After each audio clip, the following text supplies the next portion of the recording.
ವೇದವ್ಯಾಸಗುಣಾವಾಸ ವಿದ್ಯಾಧೀಶ ಸತಾಂ ವಶ ಮಾಂ ನಿರಾಶಂ ಗತಕ್ಲೇಶಂ ಕುರ್ವನಾಶಂ ಹರೇ ನಿಶಂ ವಿಜಾನತಾಮವಿತ್ತಸ್ಯ ಮಧ್ವಸ್ಯ ಜಗತಿ ಗುರೋಃ ಪೂರ್ವಾಚಾರ್ಯಮಹಿಷ್ಠಾನಾಮಿಯಂ ಪ್ರಣತಿಮಾಲಿಕಾ.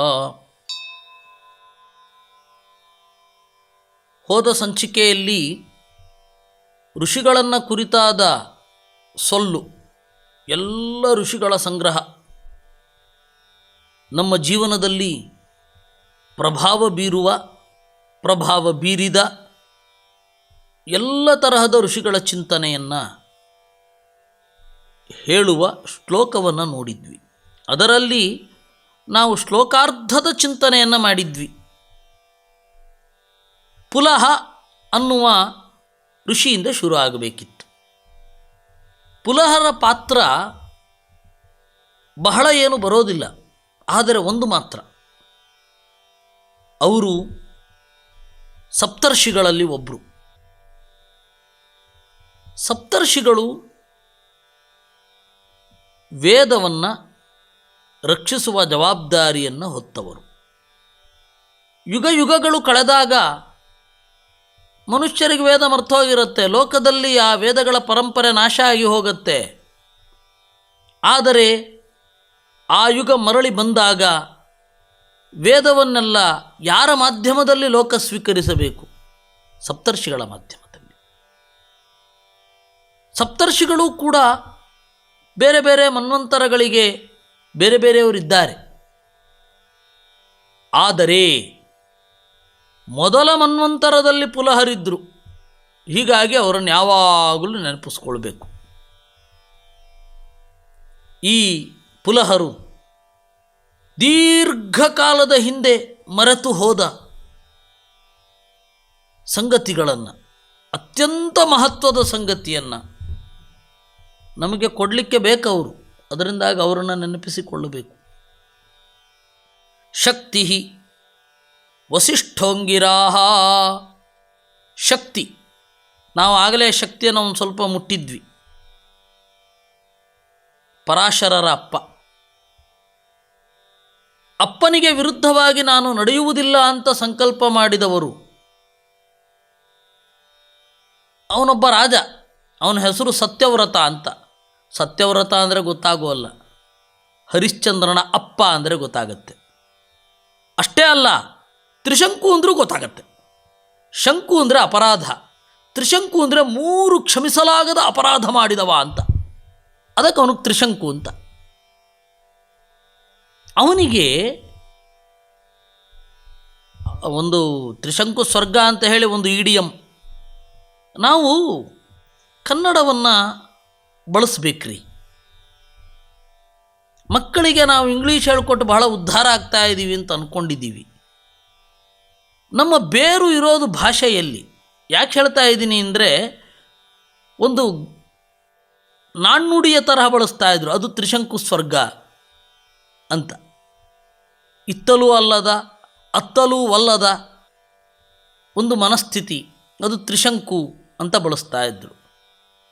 ಈಚೆಯೂ ಇಲ್ಲ ಆಚೆಯೂ ಇಲ್ಲ, ಅದು ತ್ರಿಶಂಕು ಸ್ವರ್ಗ ಅಂತ ಹೇಳಿ ಒಂದು ವ್ಯಂಗ್ಯೋಕ್ತಿಯಾಗಿ ಬಳಸ್ತಾ ಇದ್ದರು.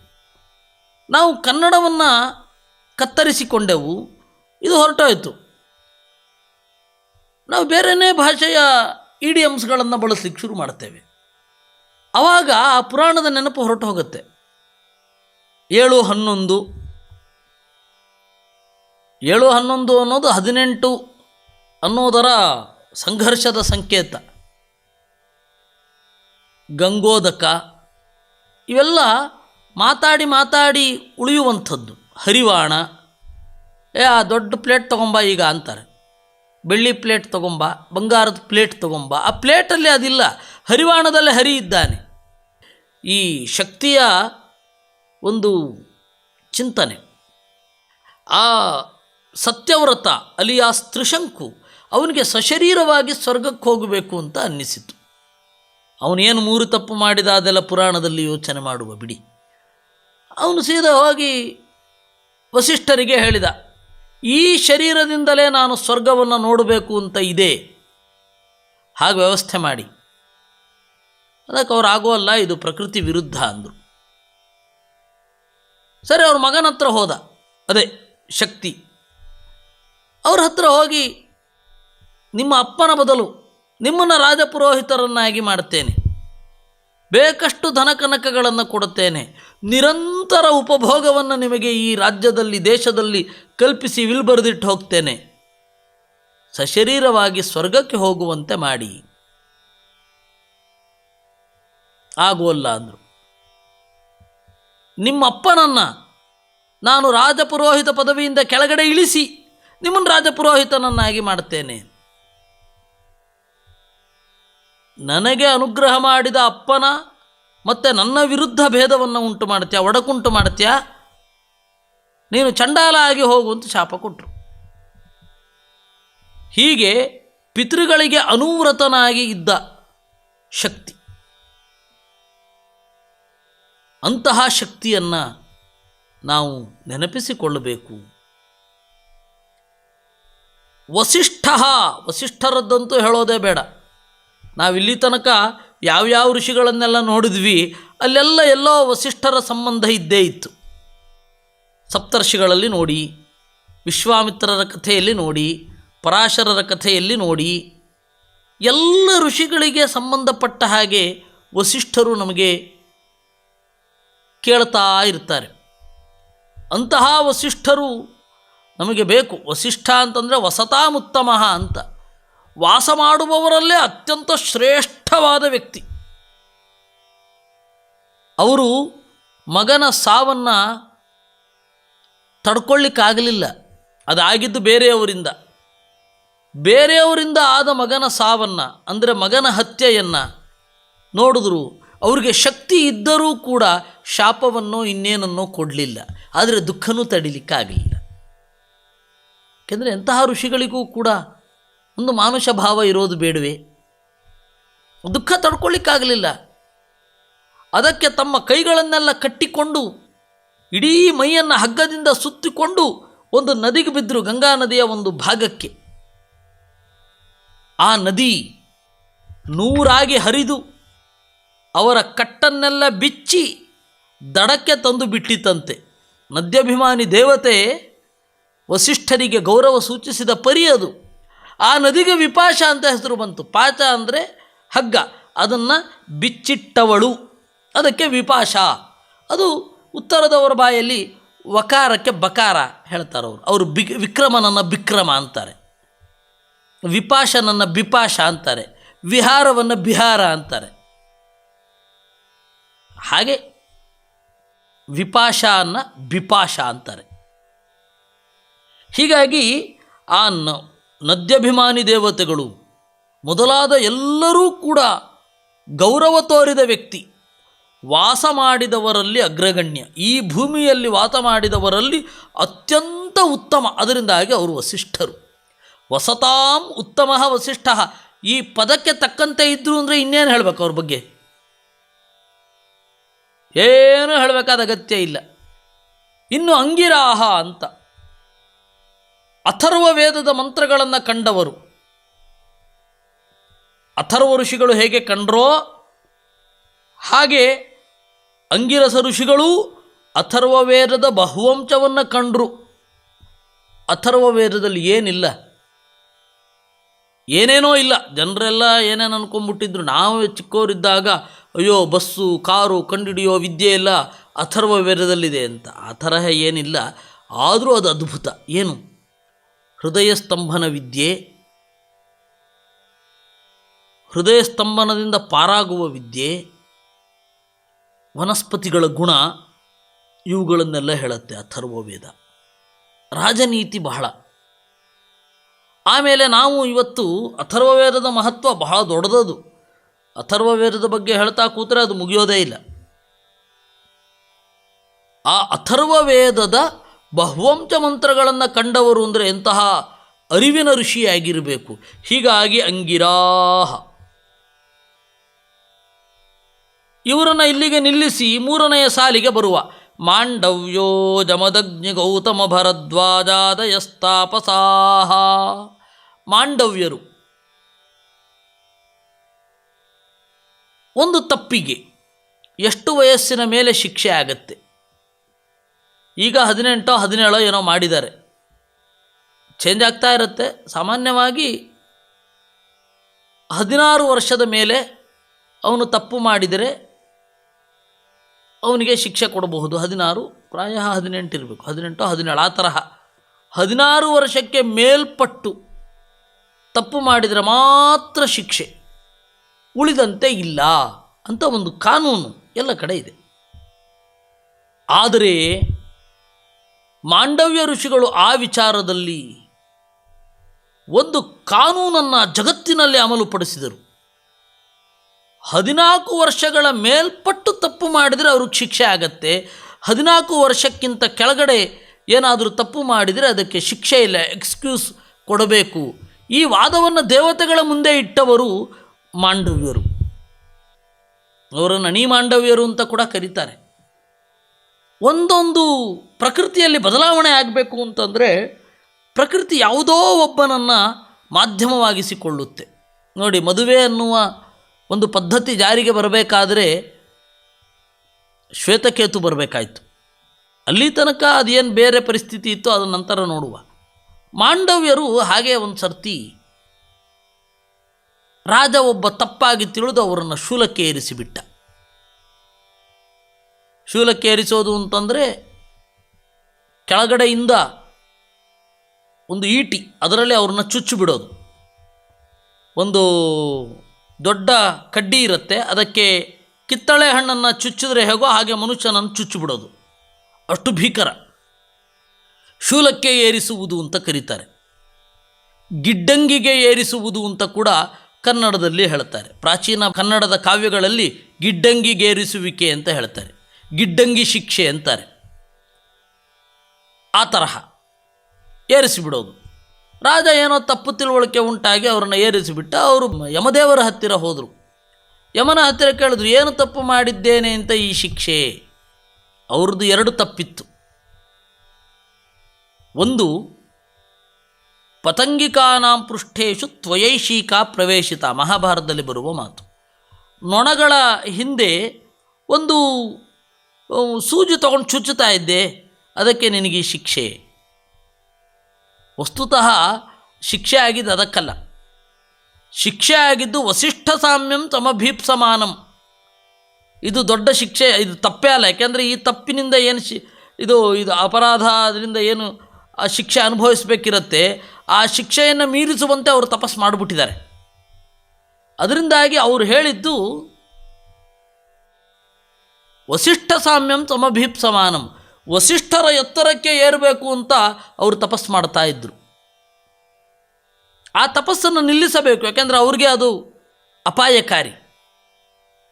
ಅದಕ್ಕಾಗಿ ಇದು ಯಮದೇವರು ಏನು ಹೇಳಿದ್ರು, ಬ್ರಹ್ಮದೇವರಲ್ಲ, ಯಮದೇವರು ಏನು ಹೇಳಿದ್ರು, ನೀನು ಒಂದು ನೊಣದ ಹಿಂದ್ಗಡೆ, ಅಂದರೆ ಹಿಂದ್ಗಡೆ ಭಾಗಕ್ಕೆ ಸೂಜಿ ತೊಗೊಂಡು ಚುಚ್ಚುತ್ತಾ ಇದ್ದೆ, ಅದಕ್ಕೆ ನಿನಗೆ ಶಿಕ್ಷೆ ಅಂತಂದು. ಸಿಟ್ಟು ಬಂತು, ನಂಬಿಕೆ ಬರಲಿಲ್ಲ. ಇಷ್ಟು ಸಣ್ಣ ತಪ್ಪಿಗೆ ಅಷ್ಟು ದೊಡ್ಡ ಶಿಕ್ಷೆಯೇ, ಅದಕ್ಕೆ ನೀನು ಸುಳ್ಳು ಹೇಳ್ತಾ ಇದ್ದಿ ಅಂತಂದರು. ಆಮೇಲೆ ಅವರು ಲೋಕದಲ್ಲಿ ಒಂದು ನಿಯಮವನ್ನು ಮಾಡಿದ್ರು. ಇನ್ನು ಮೇಲೆ 14 ವರ್ಷ ಮೇಲ್ಪಟ್ಟರೆ ಮಾತ್ರ ಅವನ ಪಾಪಕ್ಕೆ ಅವನು ಜವಾಬ್ದಾರ, ಬೇರೆ ಅಲ್ಲ. 14 ವರ್ಷ ಆಗಿರ್ಬೇಕು ಅವನಿಗೆ. ಯಾಕೆಂದರೆ 14 ವರ್ಷಕ್ಕಿಂತ ಏನು ಕೆಳಗಡೆ ತಪ್ಪನ್ನು ಮಾಡ್ತಾನೆ ಅವನಿಗೆ ಬೋಧವೇ ಇರಲ್ಲ. ಅಪರಾಧ ಅಂತ ಯಾವಾಗ ಆಗುತ್ತೆ? ಪ್ರಜ್ಞಾಪೂರ್ವಕವಾಗಿ ಮಾಡಿದಾಗ ಅಪರಾಧ ಆಗುತ್ತೆ. ಪ್ರಜ್ಞಾಪೂರ್ವಕವಾಗಿ ಮಾಡಿಲ್ಲ ಅವನು. 14 ವರ್ಷದ ಮೊದಲು ಇದ್ಯಾವುದೂ ಐಡಿಯಾನೇ ಇರಲ್ಲ. 14 ವರ್ಷ ಆದಮೇಲೆ ಅವನಿಗೆ ಪ್ರಜ್ಞಾಪೂರ್ವಕವಾಗಿ ಅಪರಾಧ ಮಾಡುವ ಬುದ್ಧಿ ಬರುತ್ತೆ. ಹೀಗಾಗಿ ಯಾವುದೇ ಅಪರಾಧಿಗಳನ್ನು ಶಿಕ್ಷಿಸಬೇಕಾದ್ರೆ ಅವರಿಗೆ 14 ವರ್ಷ ಆಗಿದೆಯಾ ಅಂತ ನೋಡಿ ಆಮೇಲೆ ಶಿಕ್ಷೆ ಕೊಡಿ ಅಂತಂದರು. ಈ ತರಹದ ಮಹತ್ವದ ಒಂದು ಬದಲಾವಣೆಗೆ ಪ್ರಕೃತಿ ಆಯ್ಕೆ ಮಾಡಿಕೊಂಡದ್ದು ಮಾಂಡವ್ಯರನ್ನು. ಆಮೇಲೆ ಯಾವತ್ತೂ ಕೂಡ ಯೋಗ್ಯತೆಗೆ ಮೀರಿ ಪ್ರತಿಸ್ಪರ್ಧೆ ಮಾಡಬಾರದು ಅನ್ನುವ ತತ್ವವನ್ನು ಅವರು ನಮಗೆ ತೋರಿಸಿಕೊಟ್ಟರು. ಅಂತಹ ಮಾಂಡವ್ಯರನ್ನು ಬೆಳಗೆದ್ದು ನೆನೆಯಬೇಕು. ಇನ್ನು ಜಮದಗ್ನಿ ಹೇಳಿದರೆ ಗೊತ್ತು, ಉರಿಯುವ ಬೆಂಕಿಯಂತಹವರು ಅಂತ, ಪರಶುರಾಮನ ಅಪ್ಪ.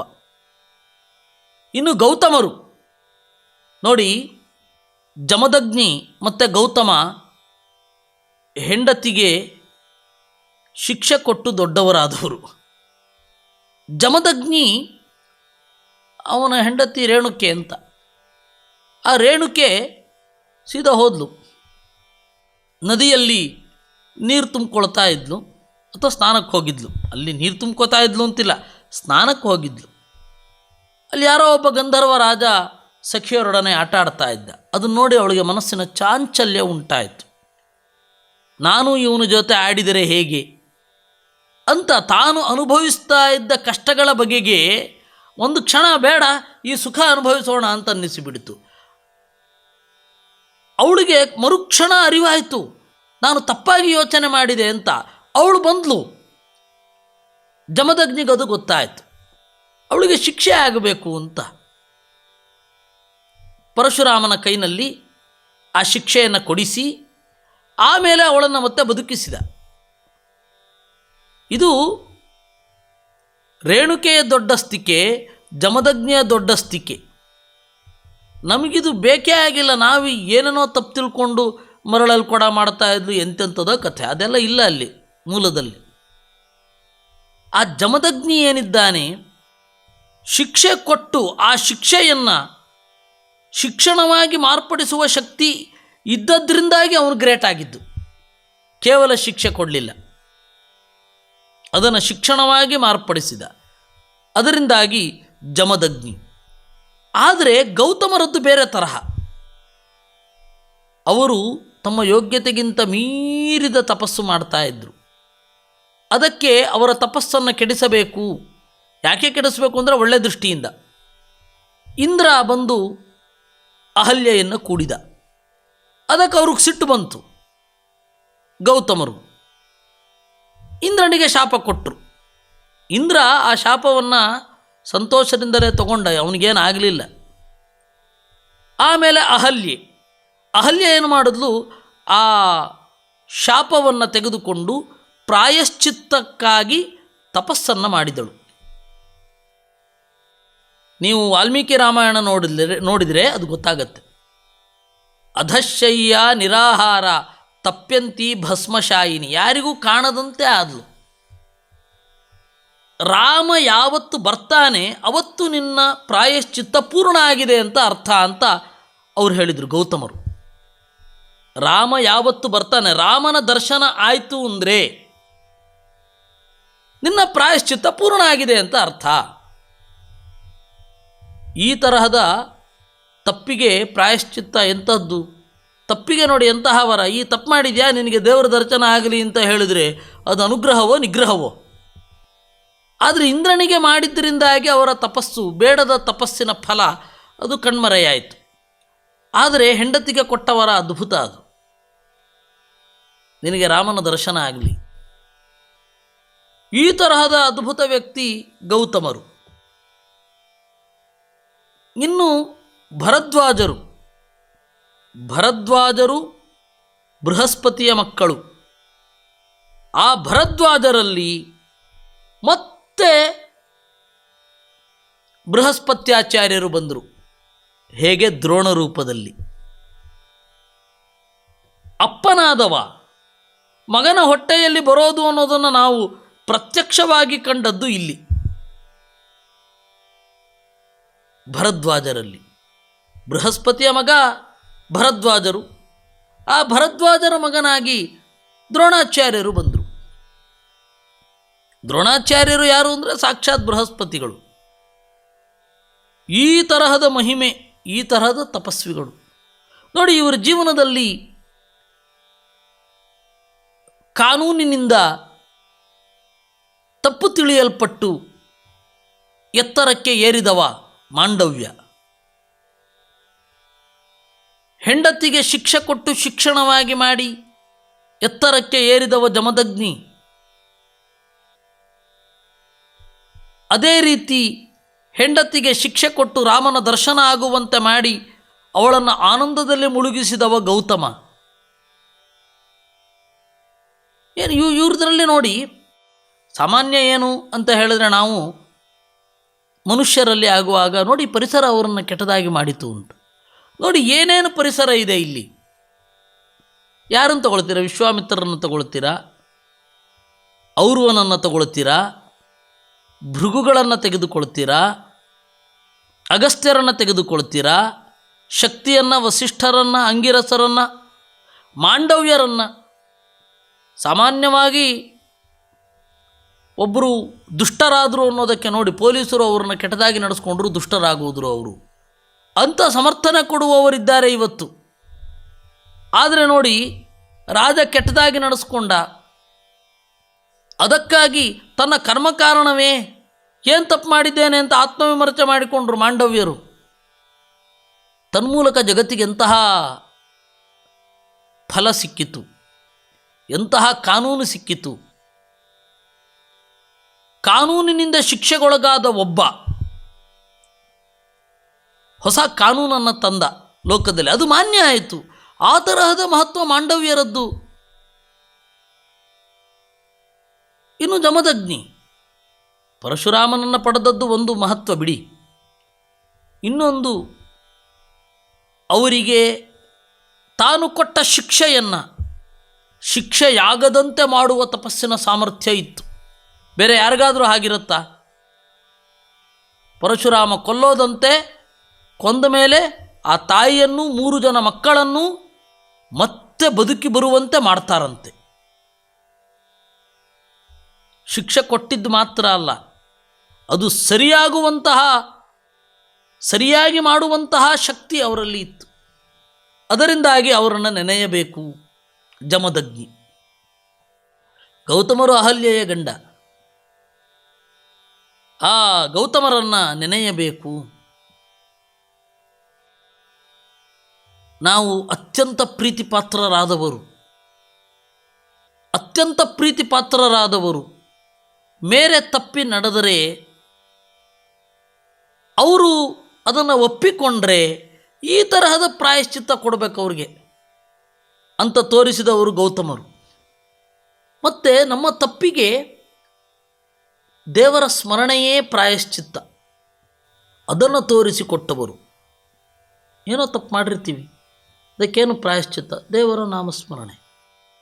ಅದನ್ನು ತೋರಿಸಿಕೊಟ್ಟವರು ಗೌತಮರು. ಇನ್ನು ಭರದ್ವಾಜರು ಲೋಕದಲ್ಲಿ ಯಾವುದೋ ಒಂದು ವಿಶಿಷ್ಟವಾದ ಕರ್ಮ ಸಂಯೋಗದಿಂದ ಮಗನ ಹೊಟ್ಟೆಯಲ್ಲಿಯೇ ಅಪ್ಪ ಬರ್ತಾನೆ ಅಂತ ಹೇಳ್ತಾರಲ್ಲ, ಅದನ್ನು ತೋರಿಸಿಕೊಟ್ಟವರು ಪ್ರತ್ಯಕ್ಷವಾಗಿ. ಹಾಗೆ ಇನ್ನೊಂದು ಪ್ರಸಂಗ ನಮಗೆ ಸಿಗೋದು ಮಧ್ವವಿಜಯದಲ್ಲಿ.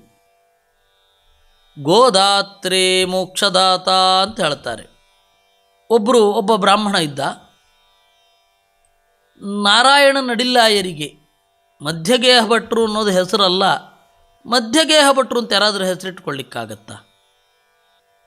ಅವರ ಕುಲನಾಮ ನಡಿಲ್ಲಾಯ, ಊರ ನಡುವಿನ ಮನೆಯವರು ಅಂತ ಹೇಳಬಹುದು ಬೇಕಂದರೆ. ಆ ನಡಿಲ್ಲಾಯರ ಹೆಸರೇನು? ಅಪ್ಪ ಅಮ್ಮ ಹೆಸರು ಒಂದಿಟ್ಟಿರ್ಬೇಕಲ್ಲ, ಅದು ನಾರಾಯಣ ಅಂತ 90% ನಾರಾಯಣನೇ. ಏಕೆಂದರೆ ಶ್ರೀ ಮಧ್ವೋ ವಿಜಯಶ್ಚ ಮಧ್ವವಿಜಯ ನಾರಾಯಣ ಪ್ರೋದ್ಭವ ಅಂತ ಉಂಟು. ಮಧ್ವವಿಜಯ ಮತ್ತು ಮಧ್ವಾಚಾರ್ಯರು ಇಬ್ಬರೂ ನಾರಾಯಣನ ಮಕ್ಕಳು ಅಂತ ಹೇಳ್ತಾರೆ. ಅಂದರೆ ಮಧ್ವವಿಜಯವನ್ನು ಬರೆದ ಕವಿ ನಾನು, ನಾರಾಯಣ ಪಂಡಿತ, ಮಧ್ವಾಚಾರ್ಯರ ಅಪ್ಪ ನಾರಾಯಣಾಚಾರ್ಯರು. ಹೀಗಾಗಿ ನಾರಾಯಣ ನಡಿಲ್ಲಾಯರು. ಆ ನಾರಾಯಣ ನಡಿಲ್ಲಾಯರು ಮಗು ಹುಟ್ಟಿದಾಗ ಸಂತೋಷಪಟ್ಟರು. ಪಕ್ಕದಲ್ಲಿದ್ದ ಒಬ್ಬ ಬ್ರಾಹ್ಮಣ ಬಂದು ಮಗುವಿಗೆ ಕುಡಿಲಿಕ್ಕೆ ಹಾಲಿರಲಿ ಅಂತ ಹೇಳಿ ಒಂದು ಹಸುವನ್ನು ಕೊಟ್ಟ. ಎಂತಹ ದಾನ ಅದು! ಆ ದಾನದ ಫಲದಿಂದ ಅವನು ಸತ್ತ. ತನ್ನ ಮಗನ ಹೊಟ್ಟೆಯಲ್ಲೇ ಹುಟ್ಟಿದ ಆಚಾರ್ಯರ ಶಿಷ್ಯನಾದ, ಮೋಕ್ಷಕ್ಕೆ ಅನುಕೂಲವಾದ ವಿದ್ಯೆಯನ್ನು ಪಡೆದ. ಎಂತಹ ಅದ್ಭುತ ಅದು! ಅದೊಂದು ನಾವು ಇಲ್ಲಿ ಕಾಣುತ್ತೇವೆ. ಭರದ್ವಾಜರಲ್ಲಿ ಬಿಟ್ಟರೆ ಆಚಾರ್ಯರ ಜೀವನ ಚರಿತ್ರೆಯಲ್ಲಿ ಕಾಣುತ್ತೇವೆ. ಅದನ್ನು ಹೇಳೋದವರು, ದಾನಂ ಧ್ರುವಂ ಫಲತಿ ಪಾತ್ರ ಗುಣಾನುಕೂಲ್ಯಾತ್. ದಾನ ಅನ್ನೋದು ಪಾತ್ರರಿಗೆ ಅನುಗುಣವಾಗಿ ಫಲವನ್ನು ಕೊಡುತ್ತೆ. ದಾನ ಅಲ್ವಾ? ದಾನ ಯೋಗ್ಯರಿಗೆ ಮಾಡಿದ್ರೆ ಮಾತ್ರ ಫಲ, ಅಯೋಗ್ಯರಿಗಲ್ಲ. ನಮಗೆ ಇರೋದು ಅದೊಂದೇ ಪ್ರಶ್ನೆ. ನಾವು ಯಾರಿಗೋ ನೇತ್ರ ದಾನ ಮಾಡಬೇಕು, ನಮ್ಮ ದೇಹವನ್ನು ದಾನ ಮಾಡಬೇಕು ಅಂತಂದರೆ ಅದು ಯೋಗ್ಯರಿಗೆ ಅನುಕೂಲ ಆಗುತ್ತಾ ನೋಡಿಕೊಳ್ಳೋ ರೈಟ್ಸ್ ಇದೆ ಅಲ್ವಾ? ಕೊಡೋ 10 ರೂಪಾಯಿಗೆ ಎಷ್ಟು ವಿಚಾರ ಮಾಡ್ತೇವೆ. ಈ ತನಕ ಜೀವನದಲ್ಲಿ ಉಪಯೋಗಿಸಿದ ಕಣ್ಣನ್ನೇ ಕೊಡ್ತಾ ಇದ್ದೀವಿ. ಅವ್ರು ಯಾರು ಉಪಯೋಗಿಸ್ತಾರೆ, ಏನು ಉಪಯೋಗಿಸ್ತಾರೆ ಅಂತ ತಿಳ್ಕೊಳ್ಳೋದು ಬೇಡವಾ ನಾವು? ಅದೊಂದೇ ಇರೋದಿಲ್ಲಿ. ಅವರಿಗೆ ಕೊಡ್ತಾ ಇದ್ದೇವೆ ಅಂತೇಳಿ ಕೃಷ್ಣಾರ್ಪಣೆ ಬಿಟ್ಟೆ ಕಣ್ಣನ್ನು ಕೊಡೋಣ, ಅಷ್ಟೇ ಇರೋ ಪಾಯಿಂಟ್ ಅದು ಅಷ್ಟೇ. ಹೀಗಾಗಿ ಆ ದಾನದ ಮಹತ್ವ ಅಲ್ಲಿ ಗೊತ್ತಾಗತ್ತೆ. ಅದು ಬಿಟ್ಟರೆ ನಮಗೆ ಇಲ್ಲಿ ಭರದ್ವಾಜ ಸ್ಪಷ್ಟ ಗೊತ್ತಾಗೋದು. ಉಳಿದಂತೆ ಎಷ್ಟೋ ಗೊತ್ತಿಲ್ಲದೆ ಇರೋದು, ಗಮನಕ್ಕೆ ಬರದೇ ಇರೋದು, ಮಗನ ಹೊಟ್ಟೆಯಲ್ಲಿ ಅಪ್ಪ ಹುಟ್ಟಿದಿರಬಹುದು, ನಮ್ಗೆ ಗೊತ್ತಿಲ್ಲ. ಸ್ಪಷ್ಟ ಗೊತ್ತಿರೋದು ಈ ತರಹದ ಕೆಲವೊಂದು ಪ್ರಸಂಗಗಳು.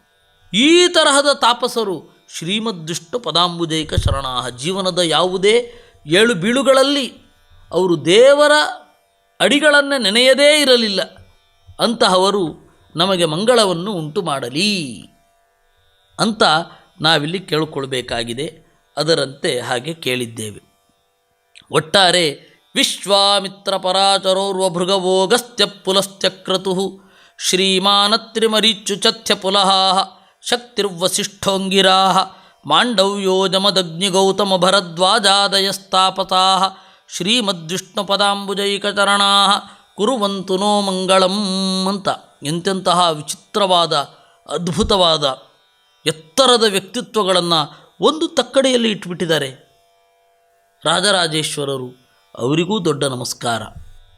ಈ ತರಹದ ಋಷಿಗಳ ಚಿಂತನೆ, ಆಮೇಲೆ ರಾಜರಾಜೇಶ್ವರರನ್ನು ಕೃತಜ್ಞತೆಯಿಂದ ನೆನೆದದ್ದು, ಈ ಎಲ್ಲವನ್ನು ಪ್ರಾಯೋಜಿಸಿದವರು ಶ್ರೀಧರ ಮೂರ್ತಿಗಳು.